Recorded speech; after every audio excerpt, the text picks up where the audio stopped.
Hi friends, welcome to my KS inform YouTube channel. ಯಾರಾದರೂ ನನ್ನ channel subscribe ಮಾಡದೆ ನೋಡ್ತಾ ಇದ್ರೆ ಪ್ಲೀಸ್ ಒಂದು ಸಬ್ಸ್ಕ್ರೈಬ್ ಮಾಡ್ಕೊಳ್ಳಿ.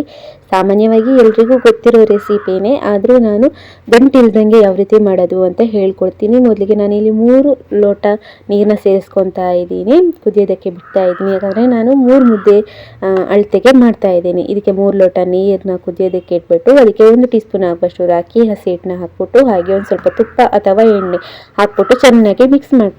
ಕಲಸ್ಬಿಟ್ಟು ನೀರು ಕುದಿಯೋದಕ್ಕೆ ಬಿಡಬೇಕು. ನೀರು ಕುದೀತಿದೆ ಅನ್ನೋವಾಗ 2 ಕಪ್ ಆಗುವಷ್ಟು ರಾಗಿ ಹಿಟ್ಟನ್ನ ಹಾಕ್ಬಿಟ್ಟು ಹಾಗೇನೆ ಬಿಡಬೇಕು. ಯಾವುದೇ ಕಲಸೋದಕ್ಕಾಗಲಿ ಏನಕ್ಕೂ ಹೋಗಬಾರ್ದು. ಹಾಗೇನೆ ಒಂದು 5 ನಿಮಿಷ ಬಿಡಬೇಕು. ಒಂದು 5 ನಿಮಿಷ ಹಾಗೇನೆ ಬಿಟ್ಟ ಮೇಲೆ ನಾವಿವಾಗ ಚೆನ್ನಾಗಿ ತಿರ್ಸೋಕ್ಕೆ ಶುರು ಮಾಡಬೇಕು.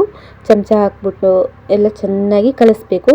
ನೀರು ಕಮ್ಮಿ ಆಗ್ತಿದ್ದಂಗೆ ರಾಗಿ ಹಿಟ್ಟು ಏನು ಮುದ್ದೆ ರೂಪಕ್ಕೆ ಬರುತ್ತೆ, ಬೇಯೋದಕ್ಕೆ ಶುರು ಮಾಡುತ್ತೆ. ಅಷ್ಟೊತ್ತಿಗೆ ನಾವು ಚೆನ್ನಾಗೇನೆ ಕೈ ಬಿಡ್ದಂಗೆ ಹಾಗೇನೆ ತಿರುಗಿಸ್ತಾ ಇರಬೇಕು. ರಾಗಿ ಮುದ್ದೆ ಕಟ್ಟೋ ಹಂತಕ್ಕೆ ಅದು ಬರೋವರೆಗೂ ನಾವು ಚೆನ್ನಾಗೇನೆ ಗಂಟಿಲ್ದಂಗೆ ನಾವು ತಿರುಗಿಸ್ತಾ ಇರಬೇಕು. ನಮಗೊಂದು ಹದ ಗೊತ್ತಾಗುತ್ತಲ್ಲ, ಇವಾಗ ರಾಗಿ ಮುದ್ದೆ ಕಟ್ಬೋದು ಅಂತ. ಆವಾಗ ನಾವು ಗ್ಯಾಸ್ ಆಫ್ ಮಾಡಿಬಿಟ್ಟು ಬಿಸಿ ಇದ್ದಾಗಲೇ ಚಮಚದಲ್ಲಿ ತೆಗೆದ್ಬಿಟ್ಟು ಕೈಗೆ ಸ್ವಲ್ಪ ಎಣ್ಣೆ ಅಥವಾ ನೀರನ್ನ ಹಾಕ್ಕೊಂಡು ನಾವು ರಾಗಿ ಮುದ್ದೆನ ನೀಟಾಗಿ ರೌಂಡ್ ಶೇಪ್ನಲ್ಲಿ ತಟ್ಟಬೇಕು. ಯಾವುದೇ ಗಂಟೇನು ಬರೋದಿಲ್ಲ. ಬಿಸಿ ಆಗಿರುತ್ತೆ. ಆದ್ರೂ ಕೈಗೆ ಸ್ವಲ್ಪ ನೀರು ಹಾಕ್ತಾ ಅಥವಾ ಎಣ್ಣೆನೂ ಹಾಕ್ಕೊಬೋದು. ರೌಂಡಿಗೆ ನಾವು ಇದನ್ನು ಮುದ್ದೆ ಕಟ್ಟಬೇಕು. ರುಚಿಯಾಗಿ ಬರುತ್ತೆ, ಟ್ರೈ ಮಾಡಿ.